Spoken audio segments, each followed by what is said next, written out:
गांव के बीचों बीच एक चौपाल में लोग एक पुरानी हवेली की कहानियां सुना रहे थे। हवेली जो पिछले 20 साल से वीरान पड़ी थी। उस हवेली में जाने वाला कभी लौट कर नहीं आया। कहते हैं वहाँ एक औरत की आत्मा भटकती है। मैंने अपनी आंखों से देखा है। आधी रात को हवेली की खिड़कियों में परछाइयां हिलती हैं।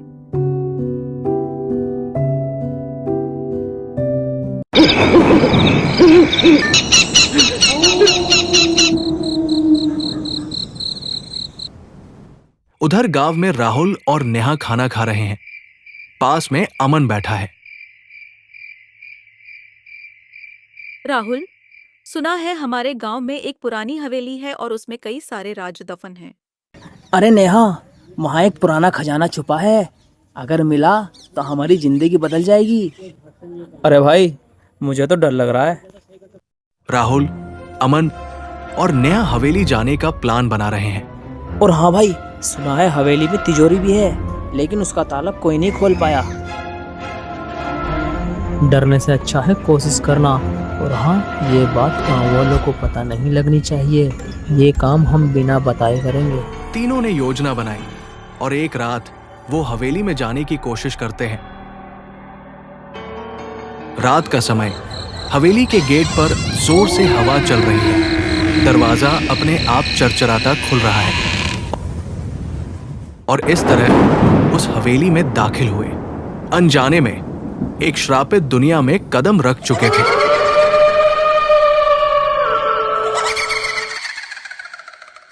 मुझे अच्छा नहीं लग रहा। इस जगह पर तो मेरा सांस लेना भी भारी हो रहा है। अरे नेहा, डरो मत, अंदर चलते हैं। अंदर बहुत सारा खजाना मिलेगा।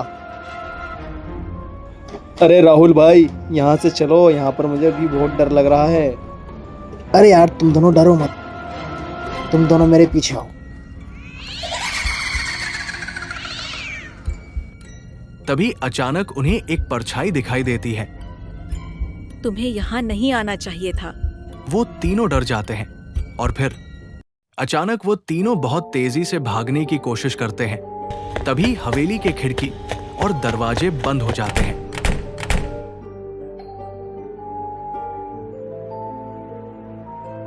ये हवेली मेरी थी और मेरी मौत का बदला अब तुम सबको चुकाना होगा।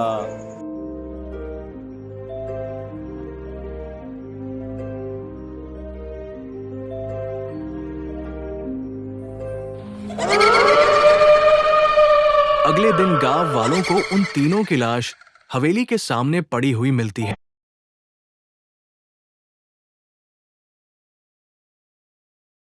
गांव वाले कहते हैं, अरे रामू काका, हमने पहले ही मना करा था। यह हवेली एक श्रापित है, लेकिन उन्होंने हमारी एक नहीं मानी। बेचारे राहुल का सारा परिवार एक रात में ही खत्म हो गया।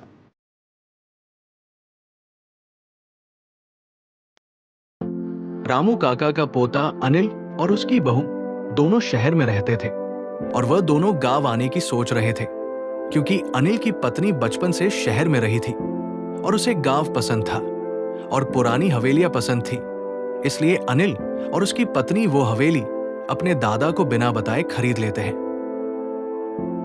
अरे सोनिया, हमारा गांव सच में बहुत खूबसूरत है और तुम्हें बहुत पसंद भी आएगा, क्योंकि वहां पर पुरानी हवेली है जो हमने खरीदी है और तुमको भी पसंद आएगी।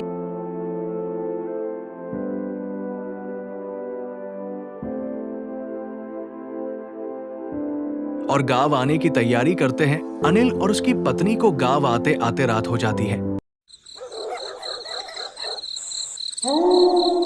तो वो उसे हवेली के पास से गुजरते थे जो शापित थी और उन्होंने खरीदी थी। अनिल कहता है, अरे सोनिया, वह देखो, ये हमारी पुरानी हवेली है जो तुम्हें बहुत पसंद है। उन दोनों को एक बूढ़ा आदमी देखकर बोलता है, चले जाओ यहाँ से। यह हवेली शापित है, यह किसी को नहीं छोड़ती। इस बात को मजाक मत समझो, चले जाओ। अनिल और सोनिया आदमी को पागल समझकर हंसकर चले जाते हैं। लगता है कोई पागल आदमी है जो रात में भटक रहा है। अनिल और सोनिया अपने दादा के घर आ जाते हैं। अरे बेटा आओ, इतने दिन बाद गांव कैसे आना हुआ और बहू को भी साथ लाए हो? अरे बस बस, आते ही बच्चों से इतने सवाल पूछने लगे। आओ बच्चों, तुम पहले खाना खा लो, बहुत रात हो चुकी है।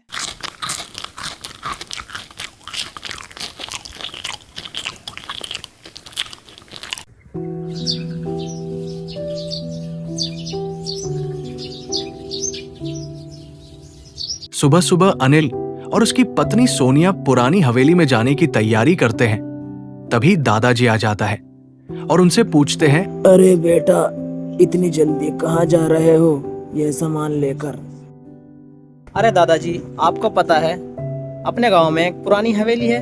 वो हवेली हमने खरीदी है और पूरे 10 लाख रुपए दिए हैं, क्योंकि सोनिया को पुरानी हवेली में रहने का शौक है। इसलिए हम उस पुरानी हवेली में रहने जा रहे हैं और कुछ दिन उसी में रहेंगे और फिर चले आएंगे। अनिल के दादा ये बात सुनकर चौंक जाते नहीं हैं। बेटा, तुम उस हवेली में नहीं जा सकते, क्योंकि वह हवेली शापित है और जो भी उस हवेली में गया है वह कभी लौट कर वापस नहीं आया। अरे दादाजी, आप कौन से जमाने में जी रहे हो? हम भला शहर में रहने वाले लोग भूत प्रेत को मानते हैं? हम तो जा रहे हैं। अगर उस हवेली में आपको भी आना है तो आ जाओ। दादाजी के लाख मना करने पर अनिल और उसकी पत्नी नहीं माने और उस हवेली में रहने चले गए।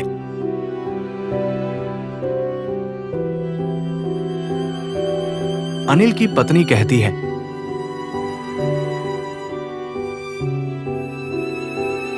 रुको बेटा, लाल दरवाजे की तरफ मत जाना। वहां चौधरी साहब की आत्मा है। चौधरी साहब? ये कौन है? जो बदला चाहती है। वो यहाँ के साधारण आदमी थे जिसे मारकर इसी हवेली में चुनवा दिया गया था। अरे ये सब अंधविश्वास है, चलो देखते हैं हवेली में क्या है। ये कहकर अनिल और सोनिया उसे हवेली में चले जाते हैं, लेकिन उन्हें पंडित विश्वनाथ देखता रहता है। वो कहता है, मैं उनकी जान नहीं जाने दूंगा। और फिर रात में चौधरी साहब की आत्मा आ ही जाती है। ये देखकर अनिल और सोनिया बहुत घबरा जाते हैं, लेकिन तुरंत ही पंडित विश्वनाथ वहां पर मंत्र पढ़ते हुए आ जाते हैं। ओम हिम क्रीम चामुंडाय नमः, ओम हिम क्रीम चामुंडाय नमः। क्यों आए हो तुम यहाँ पर और यहाँ आने वाले को क्यों मारते हैं? बता दो मुझको, नहीं तो मैं तुम्हें मंत्रों से खत्म कर दूंगा।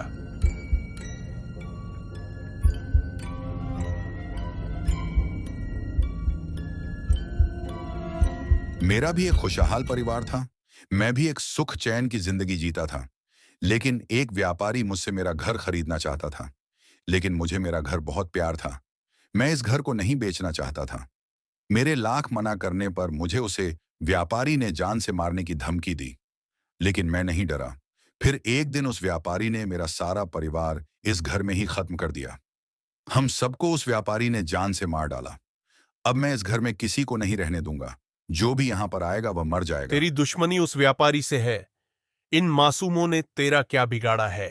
ये सुनकर चौधरी साहब की आत्मा गायब हो जाती है और सवेरा भी हो जाता है। अनिल और सोनिया तुरंत उस हवेली से निकल जाते हैं और दादाजी के पास जाकर माफी मांगते हैं।